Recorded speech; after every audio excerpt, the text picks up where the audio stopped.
अब sixth number question देखते हैं। सिक्स्थ नंबर क्वेश्चन में मेरे पास फंक्शन दे रखा है a to the power x on close interval 0 से लेके 1। आपको इस फंक्शन पे एलएमवीटी को वेरीफाई करवाना है। देखते हैं एलएमवीटी का दो कंडीशन क्या होता है, पहला कंटिन्यूटी और दूसरा डिफरेंशिएबिलिटी। तो क्या ये एक्सपोनेंशियल फंक्शन है? हाँ बिल्कुल, ये एक्सपोनेंशियल फंक्शन है। एक्सपोनेंशियल फंक्शन हमेशा कंटिन्यूअस होता है, हाँ हमेशा कंटिन्यूअस होता है। इसका मतलब ये क्लोज इंटरवल 0 से लेके 1 में भी कंटिन्यूअस होगा। और ठीक है, और रीजन क्या लिखेंगे? रीजन लिखेंगे क्योंकि ये एक्सपोनेंशियल फंक्शन लिख लेना अपने से, क्या है? एक्सपोनेंशियल फंक्शन है। दूसरी बात करते हैं डिफरेंशिएबिलिटी की। डिफरेंशिएबिलिटी की बात किस इंटरवल में करेंगे? ओपन इंटरवल 0 से लेके 1 में करेंगे। अच्छा, तो डिफरेंशिएबिलिटी के लिए सबसे पहले मुझे एफ डैश एक्स निकालना होगा। एफ डैश एक्स क्या हो जाएगा? एफ डैश एक्स भी ई टू दी पावर एक्स ही होगा। ठीक है, अब बताना क्या ई टू दी पावर एक्स हमेशा कंटिन्यूअस है? हाँ हमेशा कंटिन्यूअस है। इसका मतलब ओपन इंटरवल 0 से लेके 1 में भी कंटिन्यूअस होगा। हाँ ओपन इंटरवल 0 से लेके 1 में भी कंटिन्यूअस होगा। इसका मतलब ये फंक्शन ओपन इंटरवल 0 से लेके 1 में एग्जिस्ट करता है, मतलब ये फंक्शन ओपन इंटरवल 0 से लेकर 1 में डिफरेंशिएबल होगा। अब इन दोनों शर्तों के कंप्लीट हो जाने के बाद मेरे पास कम से कम एक ऐसा नंबर जिसको मैं सी नाम दे रहा हूं जो कि ओपन इंटरवल 0 से 1 के बीच में हो और वहां पे फंक्शन का differentiation the value of function at end point minus value of function at initial point by and point minus initial point के बराबर होना चाहिए। ओके, तो F1 निकाल लेते हैं। F1 क्या हो जाएगा? e to the power 1 minus e to the power 0 by 1। तो ये हो जाएगा मेरे पास e to the power 1 e और माइनस में 1। तो मेरे पास F डैश सी क्या आ गया भाई? e minus 1। अब देखना हम लोग F डैश सी निकालते हैं। F डैश सी निकालने के लिए क्या करना होगा? यहाँ पे F डैश एक्स मुझे पता है तो x की जगह c पुट कर दो। तो F डैश सी मेरे पास हो जाएगा e की पावर c और ये किसके बराबर है? e माइनस 1 के। अब दोनों से हम लोग लॉग ले लेते हैं बेस e के साथ। तो लॉग e की पावर c बेस e और यहाँ log e minus 1 base e। तो ये क्या हो जाएगा मेरे पास? c is equal to log e minus 1 base e। अच्छा एक बात बताओ, ये मैंने कैसे लिखा? हम लोगों को पता है a into log b base c क्या होता है? लॉग b की पावर a बेस c। तो वैसे ही सेम इसको हम लोगों ने रिवर्स करके लिखा। यहां पे लॉग e की पावर c बेस e मैं लिख सकता हूं c into log e base e और लॉग e बेस e क्या होता है? 1 होता है, इसलिए c is equal to log e minus 1 base e होगा। अब क्या c की वैल्यू 0 से लेके 1 के बीच में है? कैसे?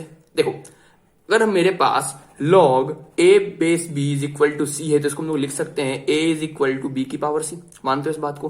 देखो, अगर तुमको लॉगरिथम में दिक्कत आ रहा है तुम यूट्यूब पे जाओ, सर्च करो लॉगरिथम, तुमको काफी अच्छे अच्छे वीडियोस मिल जाएंगे। वहां जाके एक बार लॉगरिथम पढ़ो, उसके बाद यहाँ पे आना, ठीक है? नहीं तुमको दिक्कत होगा, बार बार दिक्कत होगा। मैं एक दो प्रॉपर्टी यहाँ बता रहा हूँ, लेकिन लॉगरिथम की बहुत सारी प्रॉपर्टी होती है और सारी प्रॉपर्टी तुमको याद होना ही चाहिए, तभी जाके तुम सवाल बना पाओगे। ठीक है, तो देखना, इसको मैं लिख सकता हूं e minus 1 is equal to e की पावर c। मानते हो इस बात को? अच्छा एक बात बताओ, e की वैल्यू क्या होती है? जैसे अगर मैं तुमसे पाई की वैल्यू पूछूं तो पाई होता है मेरे पास 3.14, तो e की ही वैल्यू होती है जो कि 2.71 कुछ होती है ऐसी। ठीक है, तो यहां मैं पुट करता हूं 2.71 माइनस 1 इज इक्वल टू 2.71 की पावर c। तो ये क्या हो जाएगा? 1.71 इज इक्वल टू 2.71 की पावर c। ये मैं क्यों कर रहा हूं? आपको समझाने के लिए कि c की वैल्यू वाकई 0 से 1 ओपन इंटरवल के बीच में है। अब एक बात बताओ, क्या c की जगह मैं 0 पुट करूंगा तो ये मेरे पास क्या हो जाएगा? 2.71 की पावर 0 यानी कि 1। ठीक है, इसकी वैल्यू अगर मैं c की जगह 1 पुट करूंगा तो इसकी वैल्यू हो जाएगी मेरे पास 2.71, लेकिन मेरे पास आ कितना रहा है? 1.71। तो इसका मतलब मुझे c इक्वल टू 0 और c इक्वल टू 1 के बीच में कुछ पुट करना पड़ेगा, तभी जाके मेरे पास ये आएगा। फिर से समझो, अगर मैं यहाँ पे c इक्वल टू 0 पुट करता हूं तो मेरे पास 1 आता है। अगर यहाँ मैं c इक्वल टू 1 पुट करता हूं तो मेरे पास 2.71 आता है, लेकिन मेरे पास आना कितना चाहिए? ये आना चाहिए 1.71 के बराबर। तो मुझे c की वैल्यू भी 0 से लेके 1 के बीच में पुट करना पड़ेगा ताकि मेरे पास 1.71 आ जाए, क्योंकि 1.71 1 और 2.71 के बीच में है। ठीक है, तो इस तरीके से c 0 से लेके 1 ओपन इंटरवल में लाई करेगा। तो कंप्लीटली हम लोगों ने एलएमवीटी को वेरीफाई कर लिया इस फंक्शन के लिए। अब 7th नंबर क्वेश्चन देखते हैं। 7th नंबर क्वेश्चन में हमारे पास फंक्शन दे रखा है f(x) is equal to x की पावर 2/3 इन क्लोज्ड इंटरवल 0 से लेकर 1। आपको इस फंक्शन पे एलएमवीटी को वेरीफाई करवा के दिखाना है। एलएमवीटी की पहली शर्त क्या होती है? पहली शर्त होती है कंटिन्यूटी। क्या ये कंटिन्यूअस होगा? देखो, इससे पहले हम लोग बोल सकते थे जितने भी क्वेश्चन थे उसमें कि ये पॉलिनोमियल फंक्शन इसलिए कंटिन्यूअस है, ये एक्सपोनेंशियल फंक्शन इसलिए कंटिन्यूअस है, ये लॉगरिथमिक फंक्शन इसलिए कंटिन्यूअस है और ये sin x cos x इसलिए कंटिन्यूअस है। लेकिन इसमें क्या बोलोगे? ये पॉलिनोमियल फंक्शन है क्या? बिल्कुल नहीं, क्योंकि पॉलिनोमियल फंक्शन में जो मेरे पास x होता है, जो वेरिएबल होता है, उसकी पावर होल नंबर होती है। होल नंबर क्या होता है? होल नंबर होता है नॉन निगेटिव इंटीजर, मतलब 0 से लेके इनफाइनाइट तक। लेकिन यहाँ पे तो पावर फ्रैक्शन है, इसका मतलब ये पॉलिनोमियल तो नहीं है। अच्छा, ये पॉलिनोमियल नहीं है, इसका मतलब ये कंटिन्यूअस नहीं होगा? नहीं नहीं, ऐसी बात नहीं है। अगर पॉलिनोमियल है तो कंटिन्यूअस होगा, ये गारंटी है, लेकिन पॉलिनोमियल नहीं है तो कंटिन्यूअस हो भी सकता है और नहीं भी हो सकता है। तो फिर कैसे चेक करेंगे कंटिन्यूअस है कि नहीं? ग्राफ बना के।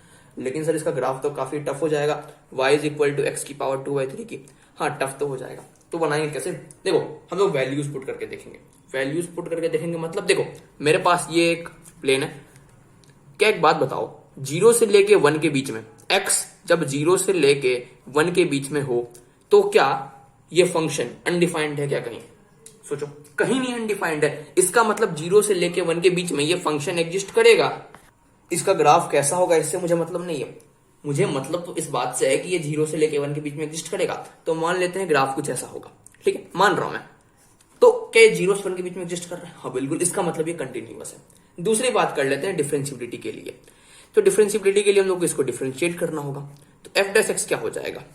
2/3 x की पावर 2/3 - 1, यानी कि ये हो जाएगा 2/3 इंटू एक्स की पावर -1/3, यानी कि 2/3 इंटू एक्स की पावर 1/3। ठीक है, अब इसका ग्राफ कैसे बनाए, सवाल तो ये है। तो मैंने बोला ना, ग्राफ बनाने की कोई जरूरत ही नहीं है। क्यों? हम लोग को चेक करना है 0 से लेके 1, क्योंकि डिफरेंशिएबिलिटी में हम लोग चेक करते हैं 0 से लेके 1 ओपन इंटरवल। तो क्या 0 से लेके 1 ओपन इंटरवल के बीच 2/3 इंटू एक्स की power -1/3 is equal to y का ग्राफ बन सकता है? हाँ बन सकता है। क्यों?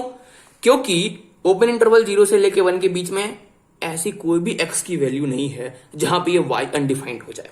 ठीक है, मानते हो इस बात को? इसका मतलब ओपन इंटरवल 0 से लेके 1 के बीच में f डैश x कंटिन्यूअस है। इसका मतलब ओपन इंटरवल 0 से 1 में fx डिफरेंशिएबल है।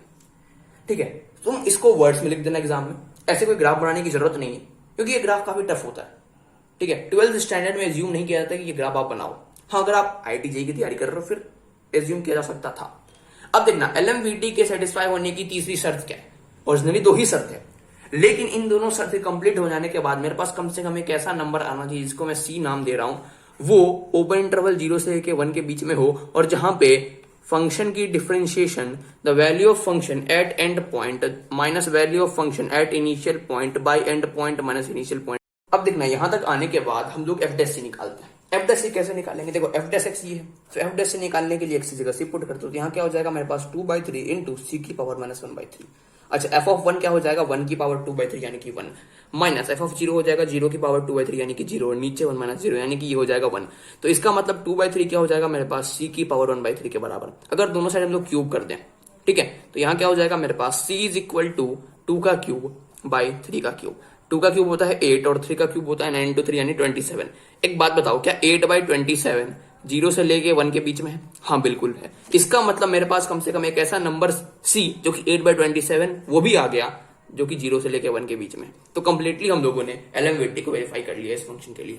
अगला क्वेश्चन देखते हैं, 8th number question. 8th number question मेरे पास फंक्शन दे रखा है f(x) is equal to log x on close interval 1 से लेकर e। आपको इस फंक्शन पे LMVT को वेरीफाई करके दिखाना है। तो पहली शर्त क्या होती है? पहली शर्त होती है कंटिन्यूटी की। क्या ये कंटिन्यूअस होगा? हाँ बिल्कुल ये कंटिन्यूअस होगा। क्यों? क्योंकि ये एक लॉगरिथमिक फंक्शन है, लॉगरिथमिक फंक्शन हमेशा कंटिन्यूअस होता है। तो इसका मतलब ये क्लोज इंटरवल 1 से लेके e के बीच में कंटिन्यूअस तो होगा ही। ओके, अब दूसरी बात करते हैं डिफरेंशिएबिलिटी के लिए। डिफरेंशिएबिलिटी के लिए हम लोग को f डैश x निकालना होगा, जो कि हो जाएगा मेरे पास 1/x यानी कि x की पावर -1। क्या ये पॉलिनोमियल फंक्शन है? बिल्कुल नहीं, ये पॉलिनोमियल फंक्शन नहीं है। ऐसी गलती मत करना, ये पॉलिनोमियल फंक्शन नहीं है। क्यों? क्योंकि पॉलिनोमियल फंक्शन में मेरे पास जो x की पावर होती है वो होल नंबर होता है। ओके, लेकिन यहाँ पे होल नंबर तो है नहीं, क्योंकि होल नंबर कहां से कहां तक होता है? 0 से लेकर इनफाइनाइट तक। मतलब non negative numbers are whole number, लेकिन ये तो नेगेटिव हो गया। इसका मतलब ये पॉलिनोमियल फंक्शन नहीं है। तो पॉलिनोमियल फंक्शन नहीं है तो फिर ये डिफरेंशिएबल है, ये कैसे पता करेंगे? देखो, सबसे पहले हम लोग 1/x का ग्राफ बनाते हैं, मतलब y is equal to 1/x का ग्राफ बनाते हैं। कैसा होगा ग्राफ? देखो 1/x का ग्राफ कुछ ऐसा होता है, ये तुम याद कर लो। ठीक है, y is equal to 1/x, y is equal to 1/x square. इससे वो ग्राफ तुमको याद होना चाहिए। मैं कभी वीडियो बनाऊंगा आगे, इसमें मैं बताऊंगा कि कौन कौन सा ग्राफ आपको याद होना चाहिए 12th बोर्ड के लिए और JEE मेंस के लिए। ठीक है, अब देखना, तो क्या एक बात बताओ, 1 से लेकर ई की वैल्यू क्या होती है? पता होगा तुम लोगों को। जैसे कि पाई की वैल्यू मेरे पास 3.14 होती है, वैसे ही ई की वैल्यू मेरे पास 2.71 समथिंग होती है। तो मान लेते हैं 1 कुछ यहां होगा, ठीक है, और 2.71 यानी कि ई कुछ यहां होगा। तो एक बात बताओ, क्या 1 से लेके ई के बीच में मेरे पास f डैश x एग्जिस्ट कर रहा है? हाँ बिल्कुल एग्जिस्ट कर रहा है। इसका मतलब ओपन इंटरवल 1 से ई में एफ डैश एक्स कंटिन्यूअस है। इसका मतलब ओपन इंटरवल 1 से ई में ये फंक्शन डिफरेंशिएबल है। ठीक है, अब इन दोनों शर्त के कंप्लीट हो जाने के बाद मेरे पास कम से कम एक ऐसा नंबर जिसको मैं सी नाम दे रहा हूं वो ओपन इंटरवल 1 से लेके ई के बीच में होना चाहिए, और जहां पे फंक्शन का differentiation value of function at end point minus value of function at initial point by and point minus initial point के बराबर होगा। अब देखना हम लोग एफ डैश सी निकाल लेते हैं। एफ डैश सी निकालने के लिए हम लोग यहाँ एफ डैश एक्स का यूज करेंगे। एफ डैश एक्स क्या था मेरे पास 1/x, तो एफ डैश सी निकालने के लिए एक्स की जगह सी पुट कर दो, तो यहाँ हो जाएगा 1/c is equal to f of e क्या हो जाएगा मेरे पास log e minus log 1 by e minus 1। अच्छा, log e का वैल्यू क्या होगा? सबसे पहले मुझे ये बताओ, जब भी ट्रिग्नोमेट्री में या फिर कभी मैथ में ही मेरे पास log होता है उसका बेस क्या होता है? e होता है। ओके, तो यहाँ बेस क्या होगा? e होगा, और यहाँ बेस e होगा। अब log e बेस e क्या होता है? 1 होता है, तो यहाँ हो जाएगा मेरे पास 1 माइनस log 1 बेस e क्या होता है? 0 होता है, by e minus 1 is equal to 1/c। इसका मतलब 1/c is equal to 1 by e minus 1। तो मेरे पास c की वैल्यू क्या आ गई? e minus 1। अब एक बात बताओ, मेरे पास c ओपन इंटरवल 1 से लेके e के बीच में होना चाहिए। अच्छा, e की वैल्यू मैंने आपको क्या बताई थी? e की वैल्यू मैंने आपको बताई थी 2.71। ठीक है, तो c की वैल्यू 1 से लेके 2.71 के बीच में होना चाहिए, और यहाँ c की वैल्यू क्या आ गई? 2.71 माइनस 1। ये जो 2.71 है ना, ये अप्रॉक्स वैल्यू है e की, एग्जैक्ट वैल्यू नहीं है। ठीक है, तो ये हो जाएगा मेरे पास 1.71। क्या 1.71 ओपन इंटरवल 1 से लेके 2.71 के बीच में लाई करता है? हाँ बिल्कुल लाई करता है। अब हम लोग 10th नंबर क्वेश्चन देखते हैं। 10th नंबर क्वेश्चन में मेरे पास फंक्शन दे रखा है f x is equal to sine x on close interval π/2 से लेकर 5π/2। आपको इस पे एलएमवीटी को वेरीफाई करना है। तो एलएमवीटी की पहली शर्त क्या होती है? कंटिन्यूटी। क्या ये कंटिन्यूअस होगा? हाँ बिल्कुल ये कंटिन्यूअस होगा, क्योंकि साइन एक्स हमेशा कंटिन्यूअस होता है, तो वो क्लोज इंटरवल π/2 से लेके 5π/2 में भी कंटिन्यूअस होगा। इसका मतलब ये कंटिन्यूअस तो है। डिफरेंशिएबिलिटी की बात करते हैं। डिफरेंशिएबिलिटी के लिए सबसे पहले हम लोग एफ डैश एक्स निकाल लेते हैं, जो कि होगा मेरे पास cos x। एक बात बताओ, क्या cos x हमेशा कंटिन्यूअस होता है? हाँ बिल्कुल कंटिन्यूअस होता है। इसका मतलब वो ओपन इंटरवल π/2 से लेके 5π/2 में भी कंटिन्यूअस होगा? हाँ होगा। इसका मतलब एफ डैश एक्स इस इंटरवल में कंटिन्यूअस है, तो जाहिर सी बात है एफ एक्स इस इंटरवल में डिफरेंशिएबल तो होगा ही। तो हम लोगों ने दोनों शर्त को वेरीफाई कर लिया। अब तो मेरे पास कम से कम एक ऐसा नंबर जिसको मैं सी नाम दे रहा हूं, जो कि ओपन इंटरवल π/2 से लेकर 5π/2 के बीच में होना चाहिए, और जहां पे फंक्शन का differentiation the value of function at end point minus value of function at initial point by and point minus initial point के बराबर हो। देखना, अब एफ डैश एक्स क्या है मेरे पास? cos x है, तो एफ डैश सी क्या हो जाएगा? x की जगह c पुट कर देंगे, तो यहां हो जाएगा मेरे पास cos c is equal to f of 5π/2 यानी कि साइन 5π/2 माइनस साइन π/2, और यहाँ 5π/2 माइनस π/2 क्या हो जाएगा मेरे पास? 4π/2 यानी कि 2π। ओके, तो यहां से मेरे पास cos c क्या हो जाएगा? साइन 5π/2 होता है मेरे पास 1, साइन π/2 भी होता है मेरे पास 1, और बाई 2π यानी कि 0/2π यानी कि 0। तो मेरे पास cos c की वैल्यू क्या आ गई? 0। तो मेरे पास c क्या हो जाएगा? c हो जाएगा मेरे पास π/2। ओके, c मेरे पास π/2 आ गया, और 3π/2 और 5π/2, इन सब पे cos c 0 होगा। अच्छा, लेकिन π/2 और 5π/2 तो लोग ले ही नहीं सकते। क्यों? क्योंकि भाई ओपन इंटरवल है ना। देखो यहाँ पे ओपन इंटरवल है, मतलब π/2 और 5π/2 को छोड़ के, तो उन दोनों को छोड़ने के बाद क्या बचा? 3π/2। क्या 3π/2 ओपन इंटरवल π/2 से लेके 5π/2 के बीच में है? हाँ बिल्कुल। 11th नंबर क्वेश्चन में मेरे पास फंक्शन दे रखा है f(x) is equal to sin x plus cos x on close interval 0 से लेके π/2। आपको इस फंक्शन पे एलएमवीटी को वेरीफाई करना है। पहली बात करते हैं कंटिन्यूटी के लिए। क्या ये कंटिन्यूअस होगा? हाँ बिल्कुल ये कंटिन्यूअस होगा। क्यों? क्योंकि sin x क्या है? एक कंटिन्यूअस फंक्शन है। cos x क्या है? ये भी एक कंटिन्यूअस फंक्शन है, और हम लोग जानते हैं कंटिन्यूअस प्लस कंटिन्यूअस क्या होता है? कंटिन्यूअस होता है। इसका मतलब ये फंक्शन भी कंटिन्यूअस होगा। अगर ये सारे जगह कंटिन्यूअस है, इसका मतलब ये 0 से लेके π/2 क्लोज इंटरवल में कंटिन्यूअस तो होगा ही। दूसरी बात करते हैं डिफरेंशिएबिलिटी के लिए। लेकिन डिफरेंशिएबिलिटी के लिए हम लोग को एफ डैश एक्स निकालना होगा। एफ डैश एक्स क्या हो जाएगा? साइन एक्स का होगा cos x, और cos x का होगा माइनस साइन एक्स। अब एक बात बताओ, क्या cos x कंटिन्यूअस है? हाँ। साइन एक्स कंटिन्यूअस है? हाँ। कंटिन्यूअस माइनस कंटिन्यूअस क्या होता है? हमेशा कंटिन्यूअस होता है। अगर ये हमेशा कंटिन्यूअस है, इसका मतलब ये ओपन इंटरवल 0 से लेके π/2 में कंटिन्यूअस तो होगा ही होगा। इसका मतलब एफ डैश एक्स इस इंटरवल में कंटिन्यूअस है। इसका मतलब एफ एक्स इस इंटरवल में डिफरेंशिएबल है।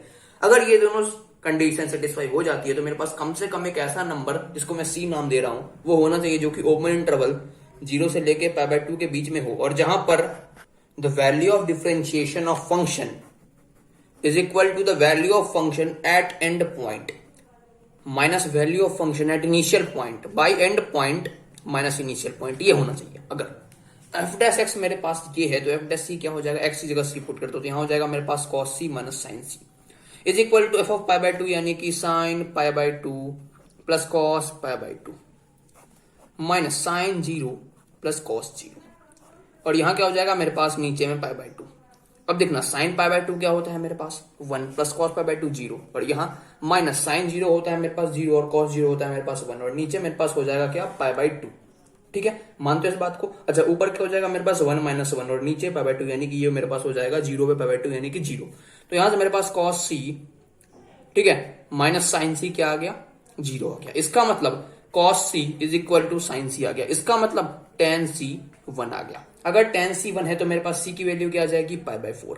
क्या पाई बाय 4 ओपन इंटरवल 0 से लेके पाई बाय 2 के बीच में है? हाँ बिल्कुल।